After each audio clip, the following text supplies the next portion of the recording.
Puri town hall ठारे August 2 रे आयोजित हेब राज्यस्तरीय शिशु प्रतिभा सम्मान।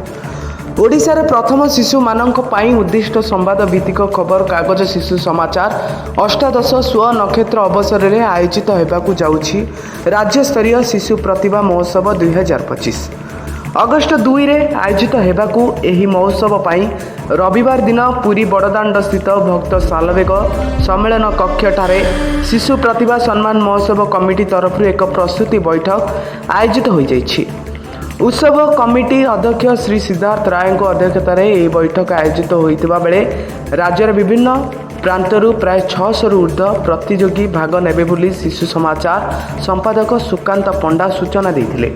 सेहीपरि एही वर्ष ओडिशार लब्ध प्रतिष्ठित शिशु साहित्यिक तथा केंद्र बाल साहित्य एकाडेमी पुरस्कार प्राप्त साहित्यिक राजकिशोर पाढ़ी को शिशु समाचार सारस्वत सम्मान, साद्यंत शतपथी को शिशु समाचार प्रतिभा सम्मान, वरिष्ठ हृदरोग विशेषज्ञ डॉक्टर प्रभार कुमार दास को शिशु समाचार स्वास्थ्य सम्मान, कोणार्क हाईस्कूल को शिशु समाचार सबुज विद्यालय सम्मान 2025 रे सम्मानित कराजियो बोली शिशु समाचार परिचालना कमिटी उपदेष्टा चक्रधर महापात्र घोषणा करथिले। एथि सहित शिशु मानकर प्रतिभा अन्वेषण पाई अनुष्ठान तरफ कुनी राजा कुनी राणी अवकाश चेस चित्रांकन वक्तृता आदि प्रतियोगिता अनुष्ठित हेबो बोली परिचालना कमिटी सदस्य शरत राय गुरु घोषणा करथिले।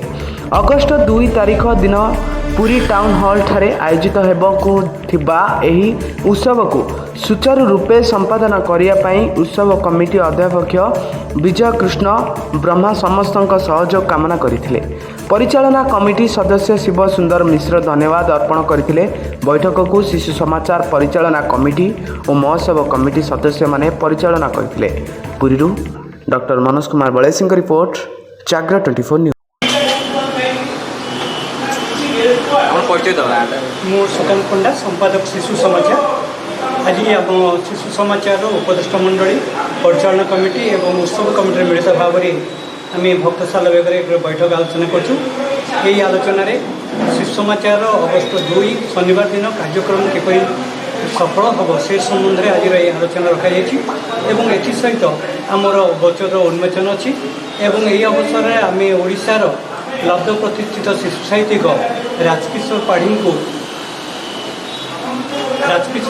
आम शिशु समाचार प्रतिभा सम्मान सारस्वत सम्मान प्रदान करूँ। एसहित शिशु प्रतिभा साद्यंत शतपथी को आम ए वर्ष शिशु समाचार प्रतिभा सम्मान प्रदान करूँ। प्रतिवर्ष परी ए वर्ष सबुज विद्यालय सम्मान आम कोणार्क उच्च विद्यालय को आम संबर्धित करुँ। ओडिशार भारतर प्रतिष्ठित हृदरोग विशेषज्ञ डॉक्टर पीके दास को अवसर में आम स्वास्थ्य सेवा सम्मान में संबर्धित करुँ। चलित वर्ष जो मैट्रिक परीक्षा अनुष्ठित होता A1 रे सफलता पाई सरस्वती शिशु मंदिर घोड़ा बजार एवं सरस्वती शिशु बजार मधुबन एवं पुरी जिला स्कूल को आम उत्कर्ष विद्यालय सम्मान में सम्मानित करूँ। एसहित विभिन्न क्षेत्र में कृतित्व अर्जन करथिबा शिक्षक एवं विद्यार्थी एवं बुद्धिजीवी मानू आम ये मंच में समर्थित करूँ। ओडिशार विभिन्न प्रांतर शिशु नृत्यशिल्पी एवं संगीत शिल्पी मैंने कार्यक्रम में जोगदेवे और सका 8टार ये कार्यक्रम आरंभ हो राति 9टा बड़ पर्यंत ये कार्यक्रम चलो से समस्त अनुरोध करुँचे पिला कार्यक्रम में आपण मैंने जोग दिंतु और पिला उत्साहित करूँ। जय जगन्नाथ।